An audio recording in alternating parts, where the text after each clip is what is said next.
All right, welcome everybody to the Dynasty Football IDP Top 10 list for linebackers. My name is Joe Bond, founder of FantasySixPack.net. To join me, one of our IDP experts over here at Fantasy Six Pack is Steve Hungarter. What's up, man? What's going on, Joe? Thanks for having me on your show.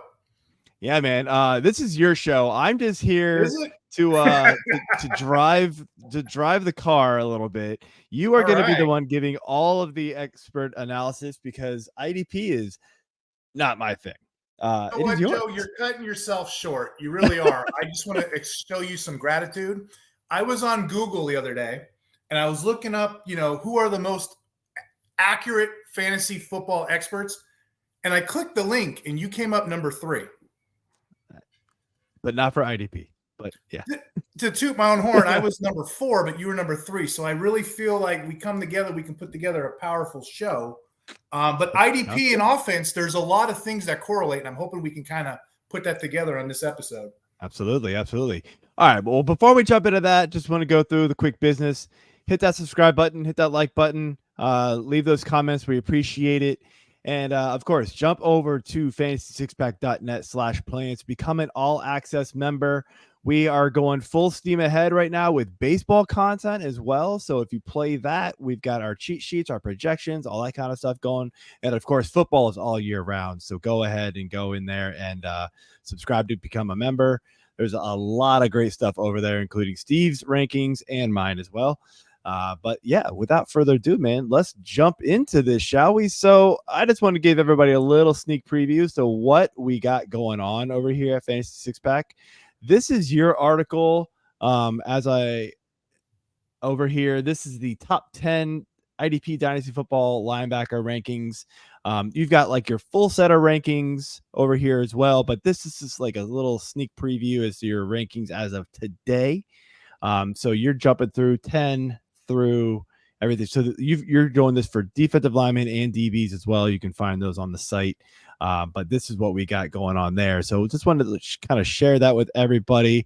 But let's jump into, before we get into all of that, your actual top 10. Let's talk about some guys who just missed, and you talked about them on or in your article. Devin, Lloyd, and Patrick Queen. What quick thoughts on these guys? Why were they left outside your top 10? Well, before I give the quick thoughts, I just want to give context of why I'm actually ranking them the way I do. Just like you guys do, you accurate rankers, you guys on offense, we do the same for Dynasty. And there's a different game between redraft and Dynasty. Mm-hmm. So the audience knows when you are looking at linebackers, the peak ages are 25 to 28. That's what you're looking for. We wrote an article last year, Joe. I don't know if you remember. We wrote an age cliff article. From 25, it's actually linked in your linebacker article because you talked about this. So go check that out as well. Awesome. So from 25 to 28, those are your peak values of a linebacker. They're still kind of good, 29, 30, but about 31's the drop off. So that's kind of when you want to get off a player. I guess people tell me, Joe, that linebacker is like the defensive equivalent of running backs. And you're familiar with the Dynasty age game of running backs, right? Mm-hmm. Yeah. So same rules apply. So we're looking at our guys. Huh? 28, get out. Yeah, exactly. And, for defense, they're a bit older, but that's what I'm looking. So my top 10, and a lot of these guys that are making lists now, and you say Dynasty, they're getting younger players. Okay, that's good and all, but you're not hitting those prime ages. So you'll see a lot of teams that either have a young team and they don't hit, or they trade them a little too early. So those are the ages you kind of want to have, and you want to get off them quick. So that's why I kind of made the list the way I did. Oh, makes perfect sense. Okay. Yeah, your question on Devin Lloyd, he's an up-and-comer, but the problem is we only have one season to kind of gauge that, right? A half a season, if you will. But he's coming up on that sweet age. He's 25 right now, so he's in the window. He had 127 tackles last year, 52 solos in 2003. I'm expecting an uptick, but I can't put him ahead of guys that are already in their prime. That makes sense. Okay. Sure. That makes perfect sense. So, all right. So let's start on this list, shall we? Mm-hmm. Number 10. All right. My number Yep. Oh, good. Sorry. Azeez. Yeah. Sorry. So just saying it just in case people aren't actually looking at the screen. So it's Azeez Al-Shaair. Yeah, sorry about the joke. I'm so used to announcing it myself and doing it, so I'm just trying to get You're used good. to You're you. good. Yeah, number 10, Mr. Azeez here. Let's talk about him. He's at 27 years old. So what does that tell you? He's in the prime of his life right now, right? At least NFL wise. 163 tackles combined last year, Joe. A lot of people miss that. And it's because he plays for a small franchise, Tennessee. If he was in New York or something, people would probably have him higher. But 163 combined tackles, 84 solos, 69 assists. He's an unrestricted free agent this year. So I kind of have him 10-ish. But I really think that the Titans are going to they're going to re-sign him because what else do they have there? And he's such a neat player because historically his PFF he's always been up and down, up and down. He's been a very streaky player, but now that he has a full-time role, I'm expecting more great seasons to come. Yeah, no, 163 tackles, man. That's nothing to sneeze at. One thing that I don't play IDP, but I talk about it with guys like you. The one thing I know, like with especially in a lot of IDP leagues, is tackles are kind of king, right? In most formats, right? Obviously, you're gonna have your different scoring, but I do know, and so linebackers, in my opinion, and not super official with IDP, obviously, but linebackers are generally your leading tacklers for the team. And so like, this is where you're going to get a lot of those points. And so getting a guy who's going to get, I think back at like London Fletcher days, man, the dude was just a monster for IDP, right? He had to have been because he just always, he was a ball hawk. Just go find the ball, go make a tackle. So full confession, I usually play my offense like you guys do, young, dynasty related.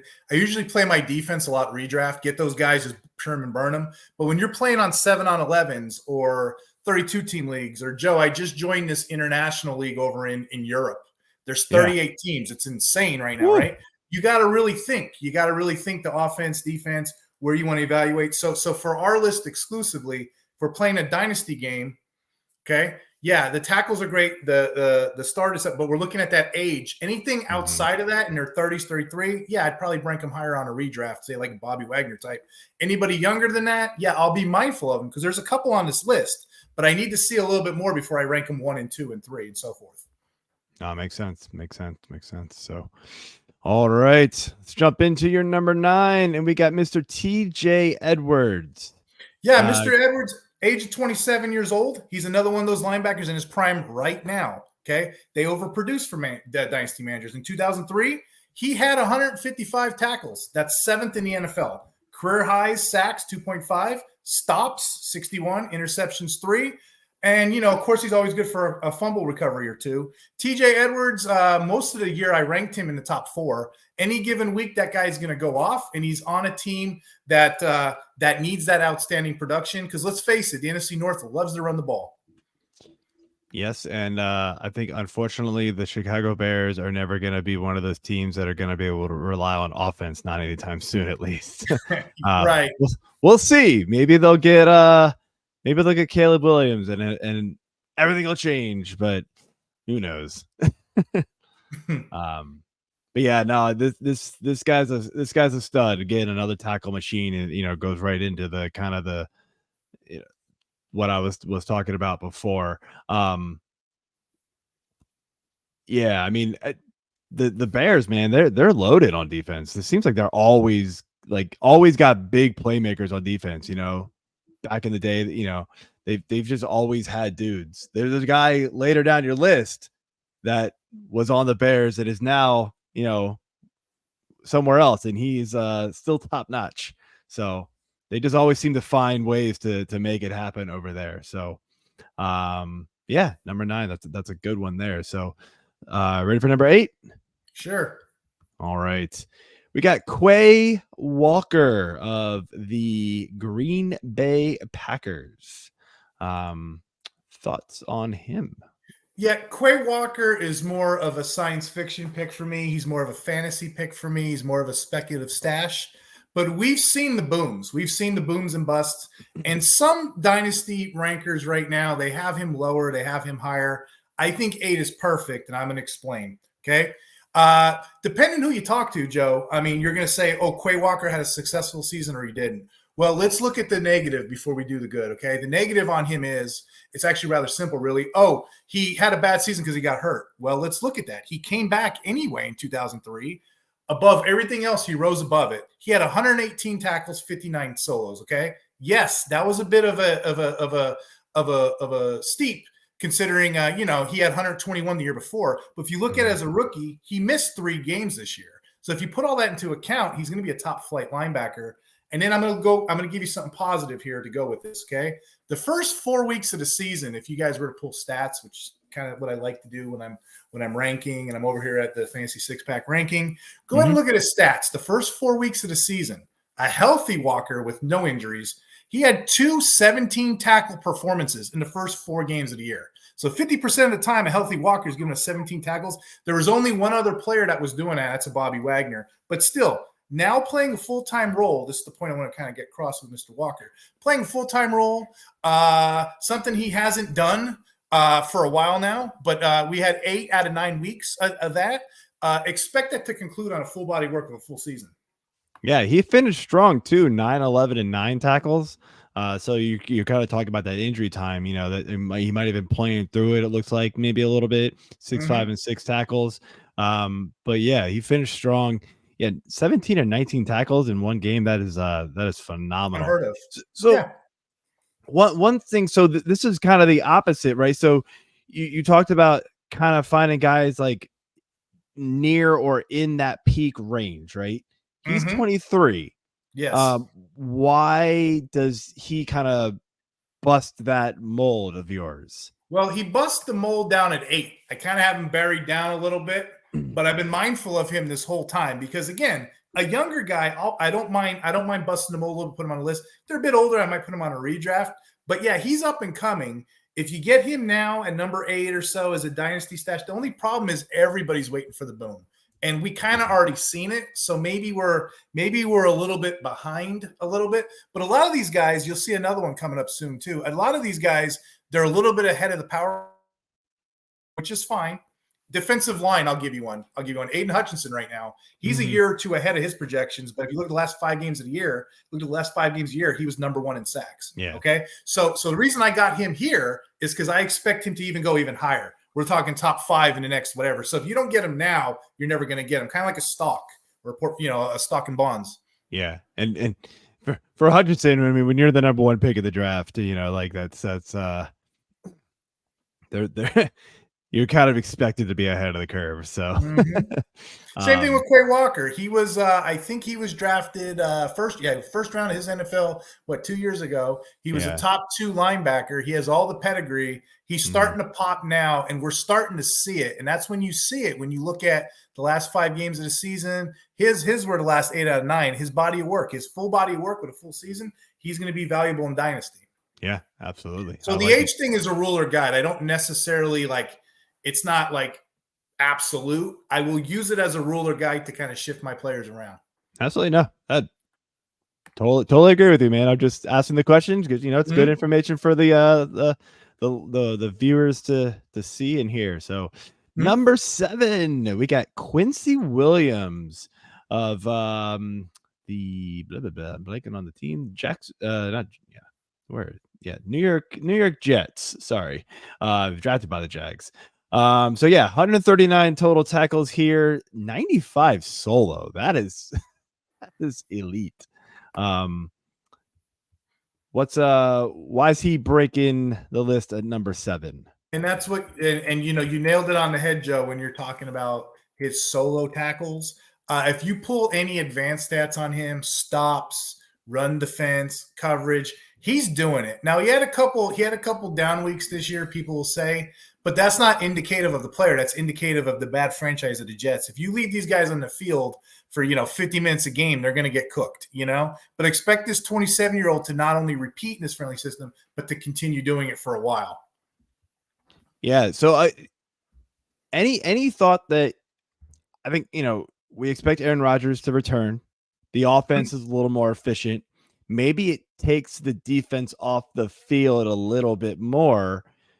Does that hurt your stock or in the value of a guy like him, where, I mean, volume, right, is king in IDP. Like, you're on the field, you now have more opportunities for tackles and that such. Like, does that hurt him potentially? Well, in a redraft, yeah, you want volume is key. In a redraft, I would play it as, oh, let me get that backup, let me get that third down player. But in a dynasty, especially in your format, context matters. So if you're playing in a dynasty and let's say an all IDP, or let's say a 7-on-11, those are my favorites, 7 offense versus 11 defense. Mm-hmm. Now the defense is a little bit more favored. So now we start looking at edges. Let's look at what's another advantage? What's an edge I can do? Oh, let's look at age. Let's look at factors. Let's look at team play. Let's look at how he's needed on the field. And that's when you start evaluating his players a little bit more, a little less. So for the sake of dynasty, no, he's not going anywhere. But like a redraft or something, if they brought in Roquan Smith, then yeah, I would be worried. Yeah. Okay. Fair enough. Wanted to ask the question, so we move on here to number 6. Oh, I'll give you $1 right now, Joe, if you could pronounce that name. I'm cheating, by the way. I've got Pro Football Reference pulled up, but it's Bobby Okereke. I'm teasing. Yeah, I did a podcast. No, I would have destroyed this. No, I'm teasing. I did a podcast. I think it was on Going for Two a while ago, and then somebody in the audience like, it's Okereke. I'm like, all right, dude. Well, I don't know, but I know his name's Bobby O, and I know he's okay, and he's an okay production player, right? So yes, I like Bobby. I love Bobby O. I really do. And he gets bagged a lot for whatever reason by dynasty managers. I don't know what they expect. I wrote this in a couple articles for you. I don't know what you expect. 92 solos. What do you expect? 57 assists. What do you expect? The guy finished 8th in tackles. What do you want the guy to do? He's on a bad defense and he's sitting there. Like you said, volume is key. He's going to soak up all that. But he's an example for 3 years. He's a classic example being overlooked. All the guys we've mentioned so far, he's probably the one. Maybe Azeez gets forgotten about too. But even the Quay Walkers, Devin Lloyds, who he's outproduced before, right? Why are we forgetting about Bobby O? I don't know, but I cannot think of another example of a linebacker that gets ranked so low, but yet achieves so much. But yeah, if you're in a league for a guy with solos and combines, this is your guy right here. A 6 ranking is pretty good considering the top 5 we have coming up. Yeah. The one thing that I kind of grabs my attention with him is the fact that he moved teams this past year and he still produced at a high level. Sometimes we see these guys go into different systems and it just doesn't work out, right? So maybe the talent is, not quite as there. He was just like a system player. Either the system is exactly the same or he's just that good. And right. You gotta, when you see that, you kind of just think he's just that good sometimes, just deal with it, guys. All right. So we are moving on here to our top 5. We've got Mr. Fred Warner, San Francisco 49ers. So Fred Warner, I would actually move him up even higher, but I feel like 5 is fair, and people can't really complain. He hits our metrics. He's a 27-year-old, prime of his life, right? He finally had that strong season of 132 tackles, 82 being solo. But the story doesn't end there. He set career marks all the way through, forced fumbles, pass deflections, even had 4 interceptions. So what does that tell you, Joe? He's got 132 tackles, and he also adds 4 interceptions. He can do both. He can play the run. He can play the cover. He's generally a top 5 regarded anyway, but surprisingly, he's going to produce for many years to come for dynasty managers, and expect that system to stay the same. Yeah, San Francisco, they had like a weird, just bad season. I feel like, was it last year? Like 2 years ago? All of a sudden it was like, what happened? When you really look back at it, man, like the entire defense was hurt.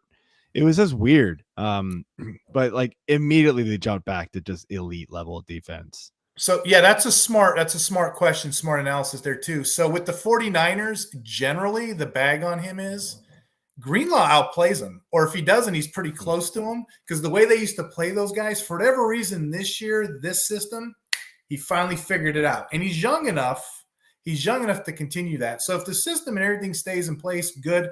But historically, again, going back to the age cliff thing, historically, it takes these linebackers a little bit to figure out. You start seeing it, Joe, and this is a good transition for our next player. You start seeing it when they're about 24 years old. Like 23, you might see a big play on TV. 24 years old, oh, wow, that guy had 4 or 5 games. Oh, I can predict the boom. That's kind of how I do it, predict the boom. Mm-hmm. Okay, well, let me get a full body workout. 27, 28, coach trusts him. Pow, now he's in there. So Warner kind of hits all the metrics for me right now. But that's the reason. It was that scheme they were in. Both linebackers were in play. He was kind of the running joke, Joe, on Warner for years was he's the most refreshed player for the playoffs because he really didn't do nothing until the playoffs, you know. But he has the big play and he has the run defense play.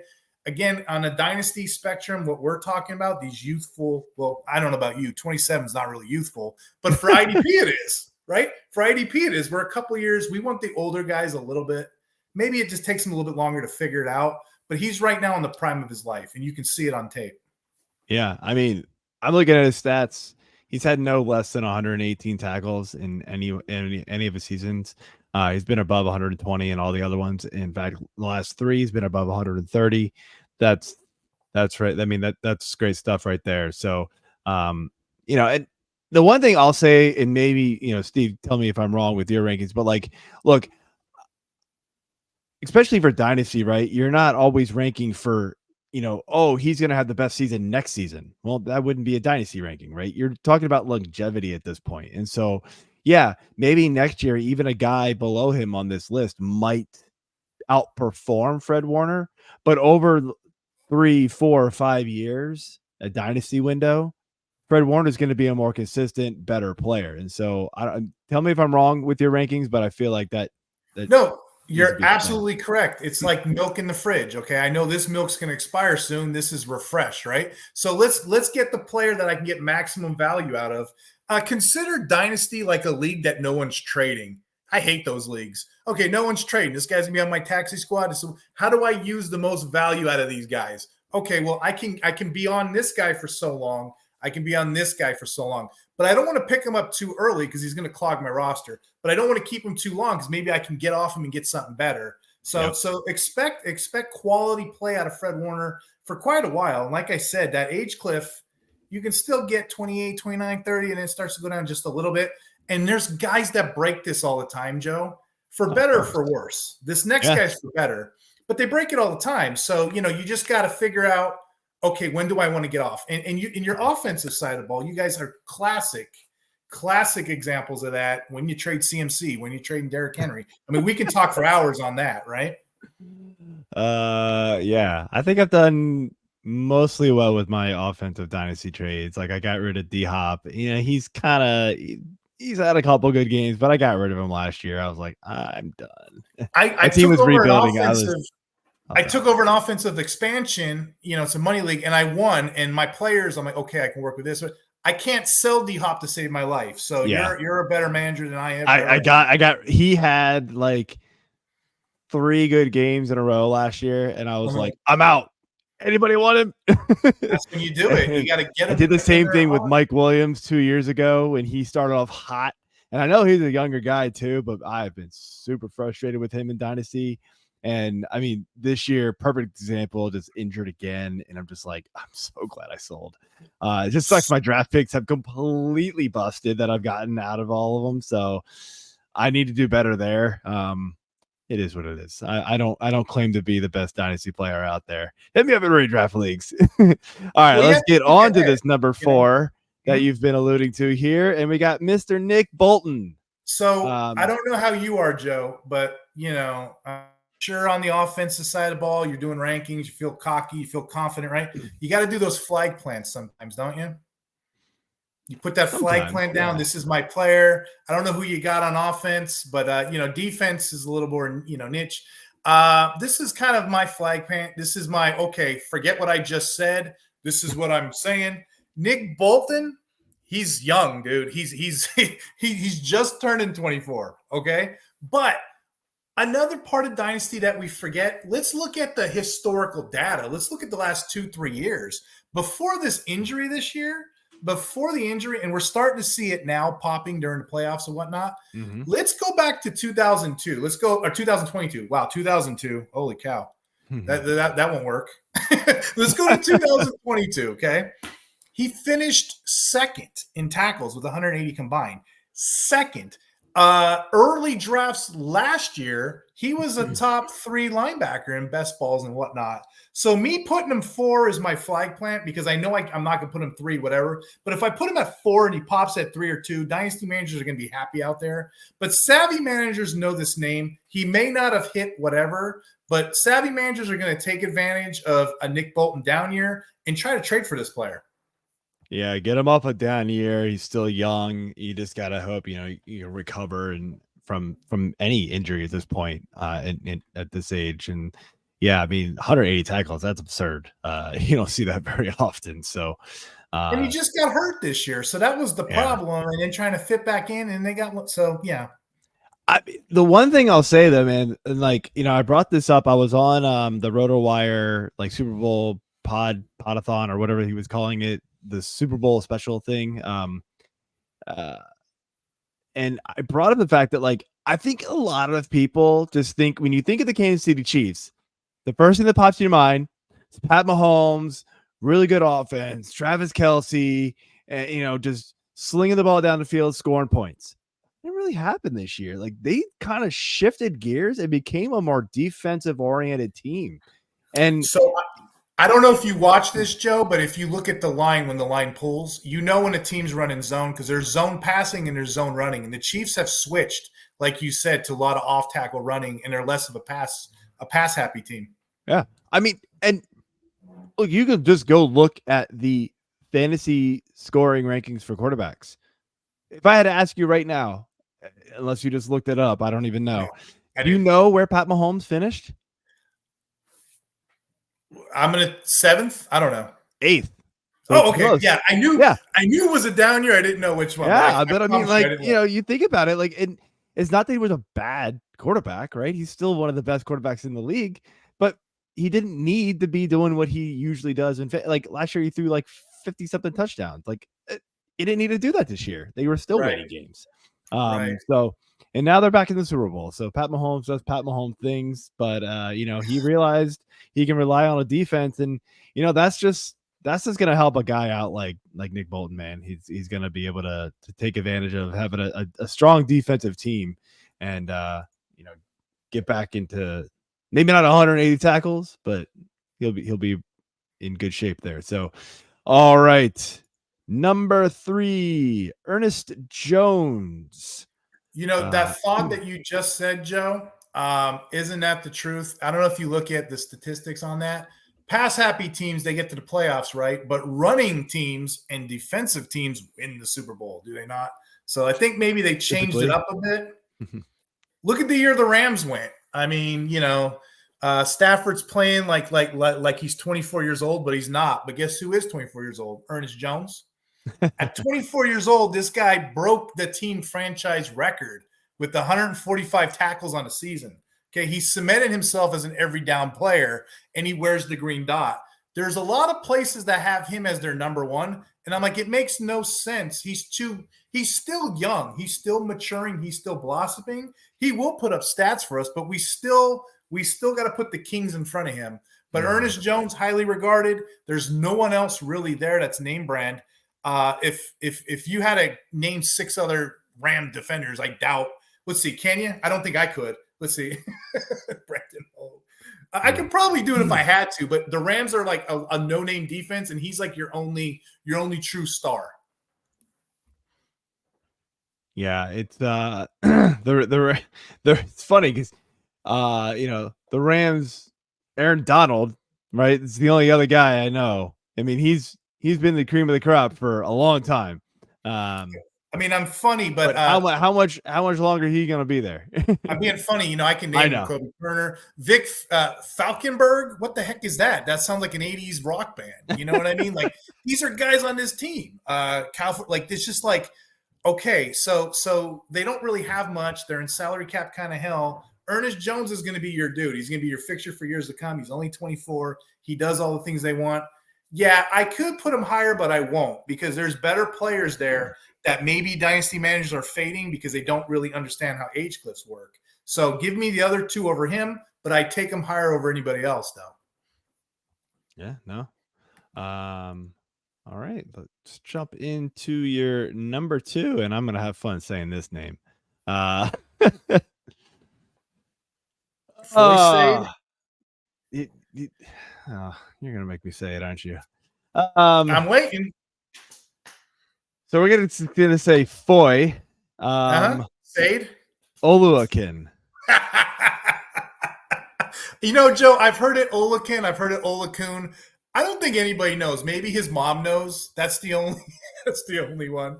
But are you aware of this player? Do you know this guy? I do know this guy. He's amazing, right? He played on 2 different franchises and led the league in tackles for both of them. That says a lot. That's his story there if we were to end it right there. He's 28.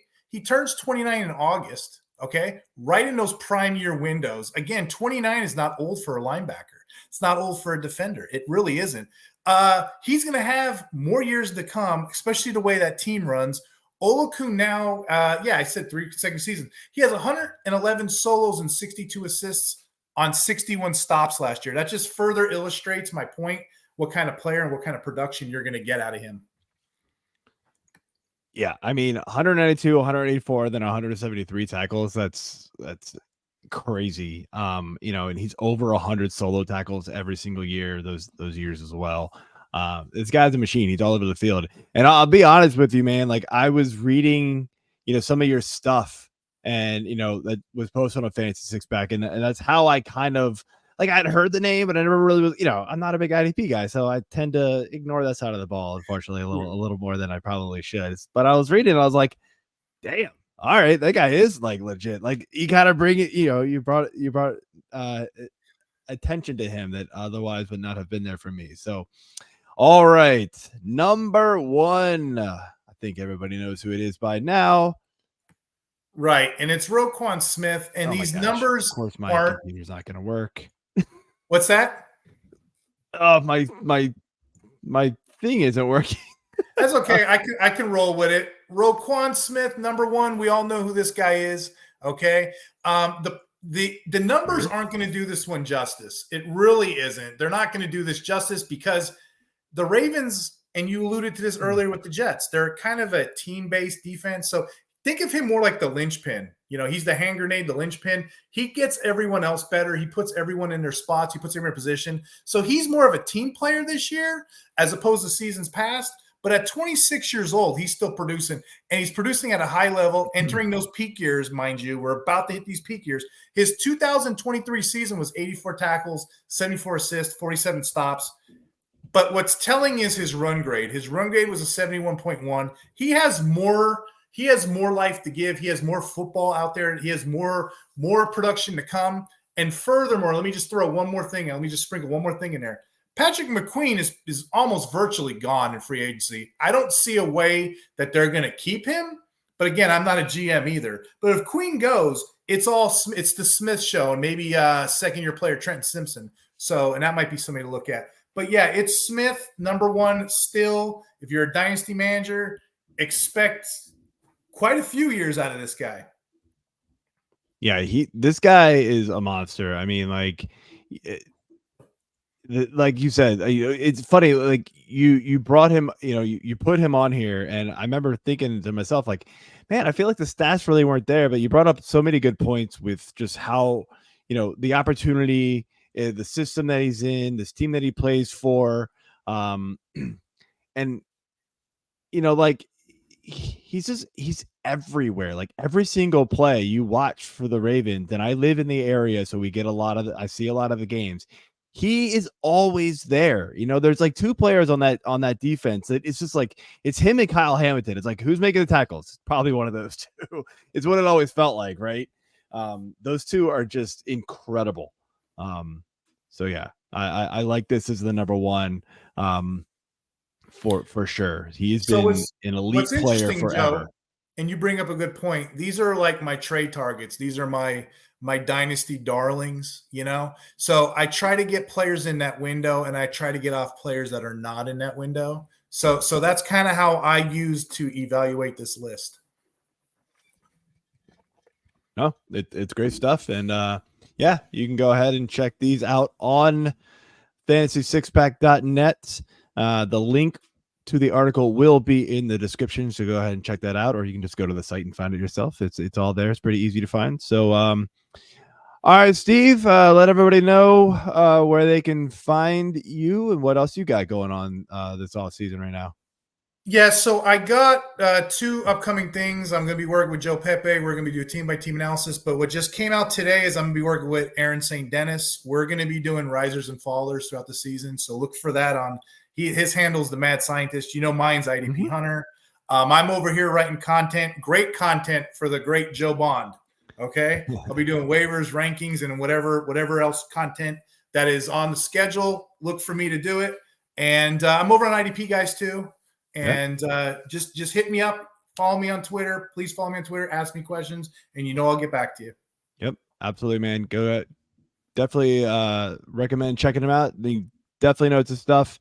First year in the contest for yourself. You were number 4, like you said. So don't good stuff over there. Anyway, I'm at F6P_Joe. Again, hit that subscribe button, that like button, become an all access member. We appreciate it. And see you next time. Peace. See ya.